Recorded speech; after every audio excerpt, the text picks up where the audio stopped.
those of you who finished yesterday, and we'll be reciting until ayah 160 of Surah Safat. أعوذ بالله من الشيطان الرجيم. بسم الله الرحمن الرحيم. وما لي لا أعبد الذي فطرني وإليه ترجعون. أأتخذ من دونه آلهة إن يردني الرحمن بضر لا تغن عني شفاعتهم شيئا ولا ينقذون. إني إذا لفي ضلال مبين. إني آمنت بربكم فاسمعون. قيل ادخل الجنة. قال يا ليت قومي يعلمون بما غفر لي ربي وجعلني من المكرمين. وما أنزلنا على قومه من بعده من جند من السماء وما كنا منزلين. إن كانت إلا صيحة واحدة فإذا هم خامدون. يا حسرة على العباد ما يأتيهم من رسول إلا كانوا به يستهزئون. ألم يروا كم أهلكنا قبلهم من القرون أنهم إليهم لا يرجعون. وإن كل لما جميع لدينا محضرون. وآية لهم الأرض الميتة أحييناها وأخرجنا منها حبا فمنه يأكلون.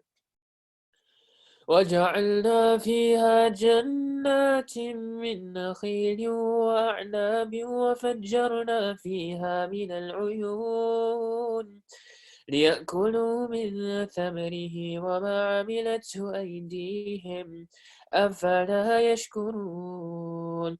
سبحان الذي خلق الأزواج كلها مما تنبت الأرض ومن أنفسهم ومما لا يعلمون.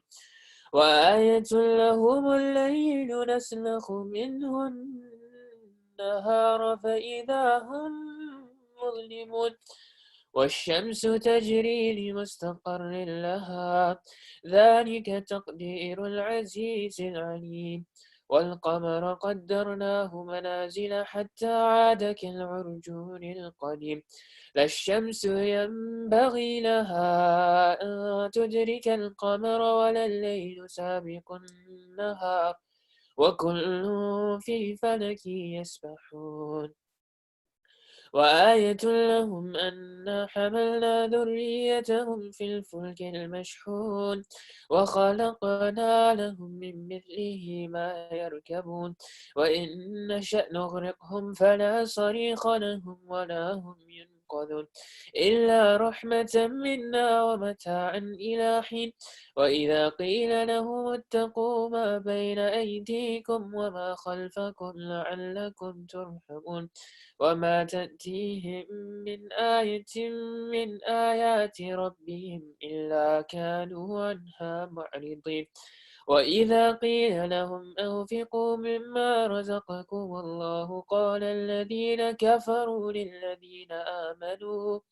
للذين آمنوا ونطعم من لو يشاء الله أطعمه إن أنتم إلا في ضلال مبين.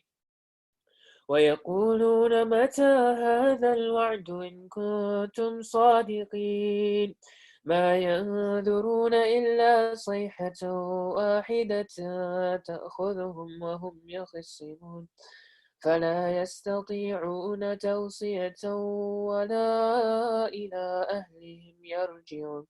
ونفخ في الصور فإذا هم من الأجداث إلى ربهم ينسلون. قالوا يا ويلنا من بعثنا من مرقدنا هذا ما وعد الرحمن وصدق المرسلون إن كانت إلا صيحة واحدة فإذا هم جميع لدينا محضرون فاليوم لا تظلم نفس شيئا ولا تجزون إلا ما كنتم تعملون إن أصحاب الجنة اليوم في شغل فاكهون هم وأزواجهم في ظلال على الأرائك متكئون لهم فيها فاكهة ولهم ما يدعون سلام سلام قولا من رب رحيم وامتازوا اليوم أيها المجرمون ألم أعهد إليكم يا بني آدم ألا تعبدوا الشيطان إنه لكم عدو مبين وأن اعبدوني هذا صراط مستقيم ولقد أضل منكم جبلا كثيرا أفلم تكونوا تعقلون هذه جهنم التي كنتم توعدون اصلوها اليوم بما كنتم تكفرون اليوم نختم على أفواههم وتكلمنا أيديهم وتشهد أرجلهم بما كانوا يكسبون ولو نشاء لمسخناهم ولو نشاء لطمسنا على أعينهم فاستبقوا الصراط فأنا يبصرون ولو نشاء لمسخناهم على مكانتهم فما استطاعوا مضيا ولا يرجعون ومن نعمره ننكسه في الخلق أفلا يعقلون وما علمناه الشعر وما ينبغي له إن هو إلا ذكر وقرآن مبين لينذر من كان حيا ويحق القول على الكافرين أولم يروا أنا خلقنا لهم مما عملت أيدينا أنعاما فهم لها مالكون وذللناها لهم فمنها ركوبهم ومنها يأكلون ولهم فيها منافع ومشارب أفلا يشكرون واتخذوا من دون الله آلهة لعلهم ينصرون لا يستطيعون نصرهم وهم لهم جند محضرون فلا يحزنك قولهم إنا نعلم ما يسرون وما يعلنون أولم ير الإنسان أنا خلقناه من نطفة فإذا هو خصيم مبين وضرب لنا مثلا ونسي خلقه قال من يحيي العظام وهي رميم قل يحييها الذي أنشأها أول مرة وهو بكل خلق عليم الذي جعل لكم من الشجر الأخضر نارا فإذا أنتم منه توقدون أوليس الذي خلق السماوات والأرض بقادر على أن يخلق مثلهم بلى وهو الخلاق العليم إنما أمره إذا أراد شيئا أن يقول له كن فيكون فسبحان الذي بيده ملكوت كل شيء وإليه ترجعون بسم الله الرحمن الرحيم والصافات صفا فالزاجرات زجرا فالتاليات ذكرا إن إلهكم لواحد رب السماوات والأرض وما بينهما ورب المشارق إنا زينا السماء الدنيا بزينة الكواكب وحفظا من كل شيطان مارد لا يسمعون إلى الملأ الأعلى ويقذفون من كل جانب دحورا ولهم عذاب واصب إلا من خطف الخطفة فأتبعه شهاب ثاقب فاستفتهم أهم أشد خلقا أم من خلقنا إنا خلقناهم من طين لازب بل عجبت ويسخرون وإذا ذكروا لا يذكرون وإذا رأوا آية يستسخرون وقالوا إن هذا إلا سحر مبين أإذا متنا وكنا ترابا وعظاما أإنا لمبعوثون أو آباؤنا الأولون قل نعم وأنتم داخرون فإنما هي زجرة واحدة فإذا هم ينظرون وقالوا يا ويلنا هذا يوم الدين هذا يوم الفصل الذي كنتم به تكذبون احشروا الذين ظلموا وأزواجهم وما كانوا يعبدون من دون الله فاهدوهم إلى صراط الجحيم وقفوهم إنهم مسؤولون ما لكم لا تناصرون بل هم اليوم مستسلمون وأقبل بعضهم على بعض يتساءلون قالوا إنكم كنتم تأتوننا عن اليمين قالوا بل لم تكونوا مؤمنين وما كان لنا عليكم من سلطان بل كنتم قوما طاغين فحق علينا القول ربنا إنا لذائقون فأغويناكم إنا كنا غاوين فإنهم يومئذ في العذاب مشتركون إنا كذلك نفعل بالمجرمين إنهم كانوا إذا قيل لهم لا إله إلا الله يستكبرون ويقولون أئنا لتاركو آلهتنا لشاعر مجنون بل جاء بالحق وصدق المرسلين إنكم لذائق العذاب الأليم وما تجزون إلا ما كنتم تعملون إلا عباد الله المخلصين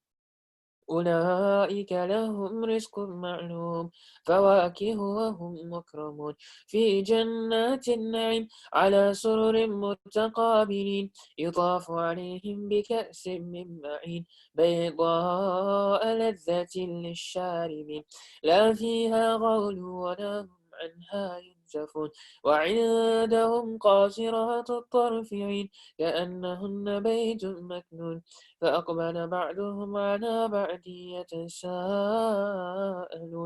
قال قائل منهم إني كان لي قريب يقول أئنك لمن المصدقين أئذا متنا وكنا ترابا وعظاما أئنا لمدينون قال هل أنتم مطلعون فاطلع فرآه في سواء الجحيم قال تالله إن كدت لتردين ولولا نعمة ربي لكنت من المحضرين أفما نحن بميتين إلا موتتنا الأولى وما نحن بمعذبين إن هذا لهو الفوز العظيم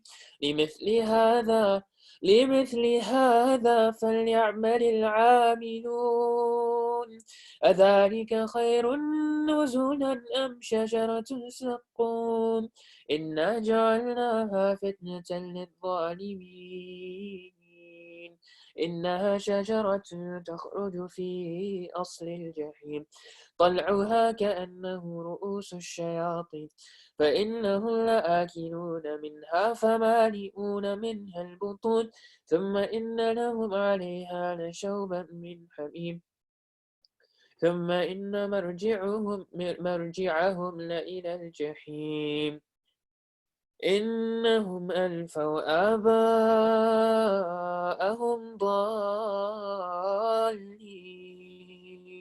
فهم على آثارهم يهرعون ولقد ضل قبلهم أكثر الأولين ولقد أرسلنا فيهم منذرين فانظر كيف كان عاقبة المنذرين إلا عباد الله المخلصين ولقد نادانا نوح فلنعم المجيبون ونجيناه وأهله من الكرب العظيم وجعلنا ذريته هم الباقين وتركنا عليه في الآخرين سلام على نوح في العالمين إنا كذلك نجزي المحسنين إنه من عبادنا المؤمنين ثم أغرقنا الآخرين وإن من شيعته لإبراهيم إذ جاء ربه بقلب سليم إذ قال لأبيه وقومه ماذا تعبدون أئفكا آلهة دون الله تريدون فما ظنكم برب العالمين فنظر نظرة في النجوم فقال إني سقيم فتولوا عنه مدبرين فراغ إلى آلهتهم قال ألا تأكلون ما لكم لا تنطقون فراغ عليهم ضربا باليمين فأقبلوا إليه يزفون قال أتعبدون ما تنحتون والله خلقكم وما تعملون قالوا ابنوا له بنيانا فألقوه في الجحيم فأرادوا به كيدا فجعلناهم الأسفلين وقال إني ذاهب إلى ربي سيهدين ربي هب لي من الصالحين فبشرناه بغلام حليم فلما بلغ معه السعي قال يا بني إني أرى في المنام أني أذبحك فانظر ماذا ترى قال يا أبت افعل ما تؤمر ستجدني إن شاء الله من الصابرين فلما أسلما وتله للجبين وناديناه أن يا إبراهيم قد صدقت الرؤيا إنا كذلك نجزي المحسنين إن هذا لهو البلاء المبين وفديناه بذبح عظيم وتركنا عليه في الآخرين سلام على إبراهيم كذلك نجزي المحسنين إنه من عبادنا المؤمنين وبشرناه بإسحاق نبيا من الصالحين وباركنا عليه وعلى إسحاق ومن ذريتهما محسن وظالم لنفسه مبين ولقد مننا على موسى وهارون ونجيناهما وقومهما من الكرب العظيم ونصرناهم فكانوا هم الغالبين وآتيناهما الكتاب المستبين وهديناهما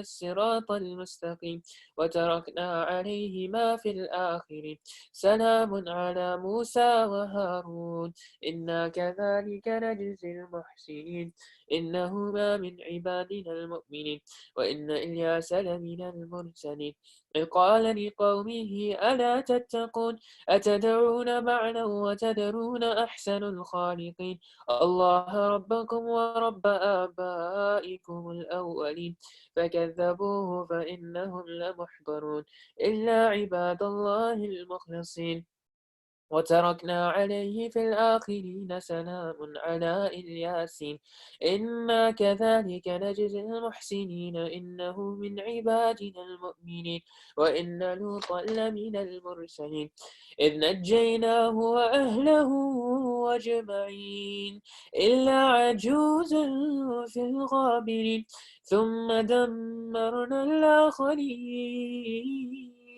وإنكم لتمرون عليهم مصبحين وبالليل أفلا تعقلون وإن يونس لمن المرسلين إذ أبق إلى الفلك المشحون فساهم فكان من المدحضين فالتقمه الحوت وهو مليم فلولا أنه إنه كان من المسبحين للبث في بطنه إلى يوم يبعثون فنبذناه بالعراء وهو سقيم وأنبتنا عليه شجرة من يقطين وأرسلناه إلى 100,000 أو يزيدون فآمنوا فمتعناهم إلى حين فاستفتهم لربك البنات ولهم البنون أم خلقنا الملائكة إناثا وهم شاهدون ألا إنهم من إفكهم ليقولون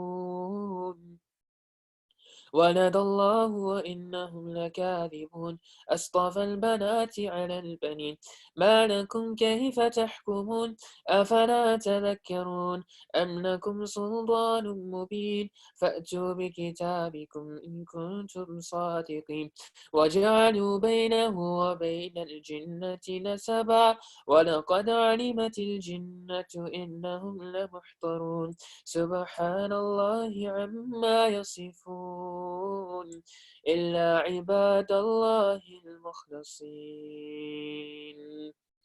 صدق الله العظيم بسم الله والصلاة والسلام على رسول الله اللهم صل على سيدنا محمد وعلى آل سيدنا محمد وبارك وسلم اللهم صل على سيدنا محمد وعلى آل سيدنا محمد وبارك وسلم اللهم صل على سيدنا محمد وعلى آل سيدنا محمد وبارك وسلم أما بعد. So alhamdulillah, we just finished the recitation of Surah Yasin and are right near the end of Surah Safat. So one page left. And for today, we'll focus on particularly Surah Yasin.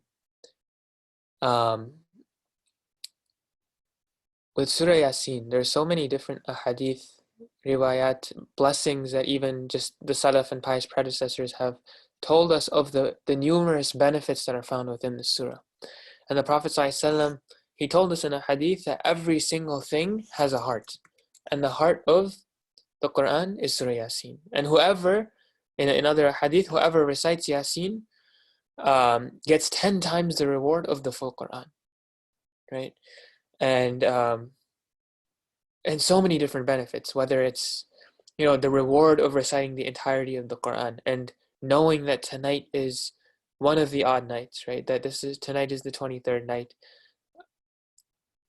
Being able to recognize these ahadith and making the most of them, right? Being able to recite Surah Yasin tonight, right? And if it's accepted from us, that who knows the multitude of the reward that we may get. We're told that if you recite, this is something that I remember about a year or 2 years ago. I was in a class with one of my teachers, and it was a week-long retreat. And what they were trying to do was kind of get everybody back in the habit, because everyone gets very busy, right? There are some good habits that you're able to establish in this month, and then life carries on, work carries on, and it becomes very difficult to be able to sustain some of the habits that you've built. And so one of the purposes or the objectives of that retreat was, without fail, as a collective community, every single morning after Fajr, begin your day with the recitation of Surah Yasin, so that whatever needs that you have for the rest of your day, be it with your family, be it with the decisions that you may need to make, be it with your risk and earning for that day, that Allah subhanahu wa ta'ala, if you begin with a remembrance of Him, that He will take care of your needs for the rest of the day. Right? And so this is something that, if there's something we can benefit from and take away from this, trying to instill this as part of our routine or our curriculum, right? That once you build that habit, it becomes natural. That maybe it's difficult to do it before or after Fajr, and so on the way to work or on the way to school, that you're able to just recite it or memorize it, so that it's constantly the first thing that you begin your day with. And so, and in that riwayah, right, that those who recite Surah Yasin in the morning and the evening, they will be raised, and if they pass away that day, that they will be raised amongst the shuhada. That there are other benefits where that this is a surah that we're told should be recited over our dead. Right? So many ahadith and benefits that can be derived from this. And so something that we should not neglect, especially if you know the cure to something, if you know the benefit that something contains, then the difference between someone who knows that and the difference between someone who doesn't know that is not the same, right? We need to be able to make the most of it, because now we'll have an accountability for it. And so Surah Yasin it's a surah that's also known as Al-Mu'imma. And Al-Mu'imma meaning that everything, it is good for everything. The benefit is in a general benefit. It's not like Surah Mulk, which we're told to recite just at night, and that it'll be a companion for you in the grave. It's not like Surah Waqi'ah, where we're told recite this and it'll be a protection for poverty from you, right? But rather, Surah Yasin, in this name Al-Mu'imma, it's told that it has a general benefit, that anything that you seek, every single thing that you seek, this is all encompassing. Right? Similar to how we talked about how Surah Fatiha is a dua and an opening to the Quran that has a lot of so many different facets of benefit, whether it's guidance, whether it's mercy, whether it's healing. Right? Surah Yasin is one of these other surahs that is holistic in that nature. The main thing that I wanted to just highlight for this surah, this is one of the surahs that we've been saying this every single day, but this just tells you how important it is for us to recognize this, and not just intellectually, but to actually create habits that allow us to witness these signs. When Allah subhanahu wa ta'ala is saying the creation of the night and the day, and the heavens and the earth, He says, أعوذ بالله من الشيطان الرجيم وآية لهم الليل ونسلخ منه النهار, that we strip the day away from the night, right? So that the night comes, and that they are left in darkness, right? وآية لهم الليل نسلخ منه النهار فإذا هم مبلسون والشمس تجري لمستقر لها, that the sun, that it rises in a preordained orbit, right? And Allah subhanahu wa ta'ala is specifying that this is something that's preordained. We know in other stories, right, especially with the story of Surah Ibrahim, that even the pharaohs or the kings that would say, when Allah subhanahu wa ta'ala, when the prophets would remind them that Allah subhanahu wa ta'ala has the ability to give someone life and to also give them death, the kings would arrogantly say, well, I have that ability too, right? And they would call a prisoner and they would execute him and say, see, I gave him death. And then they would bring a prisoner and they would free him and they would say, right, I have just given him life. Right? And they would have the arrogance to say something like that. And Allah subhanahu wa ta'ala, He doesn't just give them those examples only, right? And Ibrahim alayhi salam, I believe, would ask Nimrud that, okay, if this is the case, then my Rabb causes the sun to rise from the east. Why don't you make it rise from the west? Right? And Allah subhanahu wa ta'ala is telling us in this ayah that the sun, it rises in a preordained orbit. There's no control that you have over it. The science that you may have to explain it is just an explanation of His being the cause of it, right? It's not an explanation in it of itself. And so He talks about the sun, right? Then He talks about the moon. That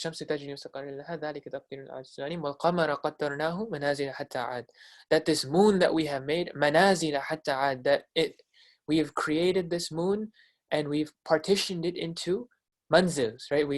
Dr. Moya told us that the Quran is also divided into these manzils, meaning these categories, these portions. And Allah subhanahu wa ta'ala is telling us, before maybe science even validated any of these things, that one, the sun and the orbit that it is destined for is already preordained. The moon and the different phases that it goes to, right?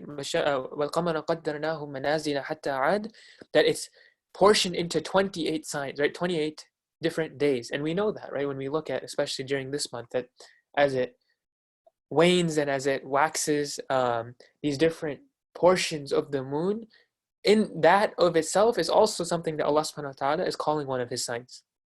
And then He says something beautiful, that neither the sun can catch the moon, neither can the sun catch the moon, nor will the night come before the day. Right? So for all of these people who are saying, well, I have the power to do this too, or for people thinking that, this is something that just happens, right? There's no explanation to it, right? There's no reality to the fact that Allah subhanahu wa ta'ala is in charge and has created all of this. Allah subhanahu wa ta'ala is telling us that, then why is it not that there are times that the moon and the sun come together at the same time, right, next to each other? Or why is it not that They pass each other in orbit, but there's such a delicate balance in every single second that passes. There's nothing that falls out of balance. And some of the kids, I remember, we were reflecting on the seasons right back in winter, and the beauty in the fact that the sun is so many millions of miles away, right? And when the winter comes, or when the different seasons come, and you look at why science explains that is the case, right? And that if the sun moves back, let's say a couple thousand miles or even a couple hundred miles, but for it to have such a drastic impact on the earth that it drops to a state where people can't live in it, where it's too cold, right? Just because it's taken the equivalent of a few steps back, even though it's millions of miles away, right? What does a couple thousand or a couple hundred miles even do, if you were to actually think about it? But that's the reality of the balance that Allah subhanahu wa ta'ala has created, that everything is in its preordained orbit and everything is in its delicate balance. And that the biggest lesson to take away from this is that when Allah subhanahu wa ta'ala is talking about his signs, every sign, including especially and particularly those of nature, are intended to remind us of the fleeting reality of time. Right? Allah subhanahu wa ta'ala, throughout the Quran, we know that he swears by every stage of time. And this is something very, very important. He doesn't just tell us, he doesn't just swear by the night, right? He doesn't just swear by, asr, he doesn't just swear by the evening. But there's duha, there's asr, there's layl. He swears by the day, the night, the evening, the sunrise, every single element and passing moment of time he swears by, because there's a blessing and a sign in each one of those things. It's not something that just blends together. Right? When you look at this, is something we've shared before. Our salah, our entire deen is our entire deen is structured for us to reflect on the signs of time, right? And we do that through the signs of his creation. But there's Fajr, Dhuhr, Asr, like our salah aren't things that we just look at, our adhan app on our phone and then find out it's time to pray and then we pray, right? That's not how it was intended to be created, right? When Allah subhanahu wa ta'ala revealed these, he revealed them at different times in the day so that we witness those different times of the day, right? We witness the sun rising and that we can say Subhanak, right? الذين يذكرون الله قياما وقعودا وعلى جنوبهم ويتفكرون في خلق السماوات والأرض ربنا ما خلقت هذا باطلا سبحانك فقنا عذاب النار. That the people who remember Allah subhanahu wa ta'ala in their sitting, in their standing, in their lying down, that they قياما وقعودا وعلى جنوبهم ويتفكرون في خلق السماوات والأرض, that they look at the signs of the earth and they say Subhanak, they're in awe. And so even with Ramadan, right, this most blessed month is not something that just comes at one point throughout the year. It comes on the witnessing of the moon, and it's a sunnah for a reason that, regardless of whether you follow the moon sighting or follow the calculation, there's a sunnah in just witnessing it, because in the witnessing of it, there is a sign. And that grounds us and that reminds us that there's always something more important than the things that may just be going on in our mind or the things that we may need to be doing in that day. But they're intended to be moments of reflection for us. And so if we don't take them, then we'll become like what's happening right now, right? The biggest thing that people are talking about right now with working from home, with not being able to go out, is that the days just blend together. And a sign of us being able to truly reflect and benefit from these different signs Allah subhanahu wa ta'ala has given us is we should never feel that the days just blend together like that, right? Because they're intended to be multiple points in which we stop and make the most of our day. And so that's a check for ourselves, that are we actually, and make it a sunnah, right? Make it a habit or something that we do with our kids, that we don't just wake up right before suhoor just for the sake of eating and then praying, but that we try to witness like the changing from the darkness to the light, or that we try to stay up for ishraq and we witness the sun coming up from the horizon.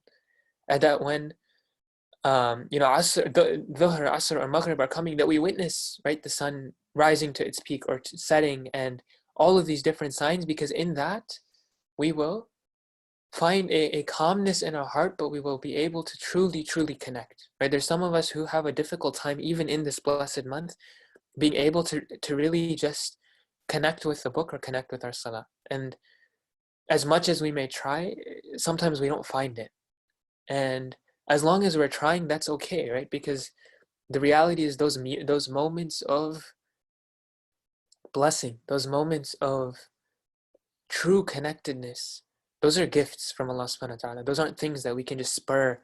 We can't just feel that we want to do it and then it comes into our heart. But if our heart is in a state of accepting it, Allah subhanahu wa ta'ala, He will gift us that feeling.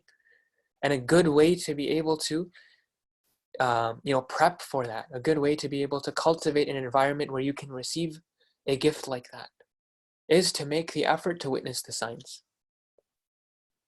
And so when we're talking about time, when Allah subhanahu wa ta'ala is saying, He continues in this surah and He says that أَوَلَمْ نُعَمِّرْكُمْ مَا يَتَذَكَّرُ فِيهِ مَنْ يُذَكَّرُ وَجَاءَكُمُ النَّذِيرُ, that on the day of judgment, the people who are about to be shown the fire, right? They are going to be asked, أَوَلَمْ نُعَمِّرْكُمْ مَا يَتَذَكَّرُ فِيهِ, haven't we given you enough time for someone who wants to remember, right? For someone who wants to think? And He's saying that He's saying two things here. He's asking a question, but He's also making a statement. Azza wa Jal. He's saying that, haven't we given you enough time? And in that question, He's saying we've given you enough time, right? But have we taken advantage of it? And the Prophet ﷺ, he tells us in the hadith, right, the 5 before 5, that most people don't realize these main 5 things and the benefit in them and the ability to make the most of them before they're gone. With the first being your youth before your old age, your health before your sickness, your wealth before your poverty, your free time before you're preoccupied, and your life before your death. And this is something that most people come to the realization in later stages of their life, but as life gets more and more fast-paced, more even our children are losing their free time, right? Even our children, unfortunately, they're losing some of their youth and their innocence too, right? But it's a matter of what are we doing to channel those things, those blessings, into being in a constant state of dhikr and remembrance, so that we can say that we've made the most of them. And Allah subhanahu wa ta'ala asks us about the blessings that we were given. And so, and when He continues, when He says, أَوَلَمْ نُعَمِّرْكُمْ مَا يَتَذَكَّرُ فِيهِ, that haven't we given you enough time? That there's another ayah. Allah subhanahu wa ta'ala says, قَالَ كَمْ لَبِثْتُمْ فِي الْأَرْضِ عَدَدَ السِّنِينَ, that how many years did I give you on this earth? And the people of Jahannam, when they're about to be shown the fire, they will actually say in true belief, this isn't something they're saying out of lying. And when Allah subhanahu wa ta'ala is saying, haven't we, how many years did I give you? They'll truly be dumbfounded that, they were only on the earth for a day, right? And they'll say, Ya Allah, you've only given us just a moment, right? You only given us part of a day. The only part of a day. And they're not just saying this as an excuse. This is something they genuinely believe, because they're thinking, there's no way that I could have lived on this earth 50, 60, 70 years and not have done anything to prepare for this moment. And so they'll say, you've only given us a part of a day. And then, and then they will say, why don't you check with the angels, right? We're telling the truth. Why don't you check with the angels, right? They're questioning Allah subhanahu wa ta'ala, that we know you've only given us part of a day. Why don't you check with the angels? They'll tell you the same thing. And that Allah subhanahu wa ta'ala, He will respond and He will say, indeed you are true, right? We've only given you part of a day, because in the reality, in the grand scheme of things, what is 70 years in the grand scheme of an eternity? And we know that Yawm al-Qiyamah is going to feel like lifetimes, right? Thousands, hundreds of thousands of years even for people. And so what is 70 years? And what have we done to prepare for it? And so that same feeling, that we'll end with this, right? That same feeling of, and I'm going through this now, especially in the past couple of years, as I chat with friends, and we'd always talk about and reminiscence about just like how much time we used to, even though we were so busy, how much we enjoyed spending our time together, but now everyone's so busy with work and with their families. But that same feeling of, now I'm, in my late 20s, and just yesterday I was in college, right? But in college, you're like, now I'm in college, and just yesterday I was in high school, or I was a teenager, and the teenagers are like, I'm growing up and I'm a teenager now, but just yesterday I was, just a kid, right? Growing up, and this feeling never changes. You have people who are in their elder stages of their life, who are even in their 50s and 60s, and they still don't feel like they're adults, right? They still feel like they're living the same life that they had when they were younger. And so there's that danger in letting time pass you by to the point where it's gone and there's nothing that you can do to recapture it. And for those of us who are in any sort of like finance or like interested in investing, right? There's the whole concept of compound investing, that there's a very big difference between somebody who starts saving when we're 30 or 40 years old, right? Even if they start saving, let's say, for example, if they're fortunate enough to save like $20,000 a year, right, at the age of 40, that actually does less for them had they started saving $5,000 a year in their youth or in their 20s, because the time that passes, you can't make up for it. And so similarly, that same concept that we have, that we can't be of the people who say we'll do something later, right? That we'll have more time to get to it later, because that's never guaranteed. And the earlier that we start, the more that we have to be able to build up our books, so that inshallah khair, we're given those books on our right hand, and that we're able to be amongst the people that Allah subhanahu wa ta'ala either enters into Jannah without account, or gives us the news of being the companions of the right. And so Hassan al-Basri, he told us that the Sahaba, and this is somebody who lived with some of the Sahaba, that they were more cautious of how they spent their time than how you all spend your gold and your silver. And he's telling us that how meticulously we plan about how we invest our money, about how we spend our money, about how we save our money, and it's something that is so much of our decision making revolves around. But the Sahaba were people that were more cautious, less about their money and more about how they spent their time. Even Malcolm, right? For those of us who have read the autobiography, he tells us that anybody who doesn't wear a watch, I don't trust anybody who doesn't wear a watch, because somebody who doesn't wear a watch doesn't know the value of time. Right? They're letting the time pass them by without having something to show for it. And so we ask Allah subhanahu wa ta'ala to make us amongst people who understand and value the value of time that He has given us. I ask Him to make us amongst the people that benefit from it, that can show and attest to the time that we spent doing good works in His sake, the things that we both did knowingly and the things we both did subconsciously. Allahumma anta salam wa minka salam, tabarakta ya dhal jalali wal ikram. Allahumma salli ala Sayyidina Muhammad wa ala ali Sayyidina Muhammad wa barik wa sallim. ربنا آتنا في الدنيا حسنة وفي الآخرة حسنة وقنا عذاب النار وادخلنا الجنة مع الأبرار يا عزيز يا غفار. اللهم إنك عفو كريم تحب العفو فاعف عنا. اللهم إنك عفو كريم تحب العفو فاعف عنا. اللهم إنك عفو كريم تحب العفو فاعف عنا يا كريم. قد وجدناك رحيما فكيف لا نرجوك، ووجدناك منعما كريما قريبا فكيف لا ندعوك. إلهنا ربنا لا تزغ قلوبنا بعد إذ هديتنا وهب لنا من لدنك رحمة إنك أنت الوهاب. اللهم إنا نسألك رضاك والجنة ونعوذ بك من النار. اللهم إنا نسألك رضاك والجنة ونعوذ بك من النار. اللهم إنا نسألك رضاك والجنة ونعوذ بك من النار. اللهم إنا نسألك من خير ما سألك منه نبيك محمد صلى الله عليه وسلم ونعوذ بك من شر ما استعاذك منه نبيك محمد صلى الله عليه وسلم. أنت المستعان وعليك البلاغ ولا حول ولا قوة إلا بالله. سبحان ربك رب العزة عما يصفون وسلام على المرسلين والحمد لله رب العالمين. Jazakallah khair everyone for joining. The winner for the kids for yesterday's quiz is Abdullah Bashir, and the group that they announced this in, right? I think a lot of the adults are particularly touched, because along with being able to read some of the answers and the responses that the kids are sharing with so much sincerity and so much effort that they're putting into it, and showing their zeal to learn about all of these things and to benefit from it.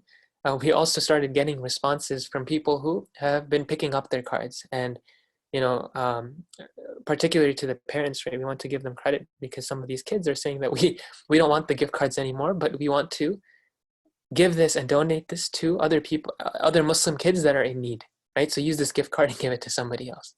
And that's an attestation to, one, the barakah, inshallah, that this community continues to prosper in. And we ask Allah subhanahu wa ta'ala to continue to put His rahmah and barakah into the work that we do, but also a attestation to the effort that the parents have put into their kids. And so we ask Allah subhanahu wa ta'ala to grant them mercy, to grant them forgiveness, to grant them maghfirah, to grant them ease, and to allow their children to be a source of light and guidance and barakah in their lives, and to be able to ease the burdens and difficulties of both parenthood and any other difficulties that they may be going through. So Jazakallah khair for everyone for participating in that. We'll see you tomorrow, inshallah. Assalamu alaikum.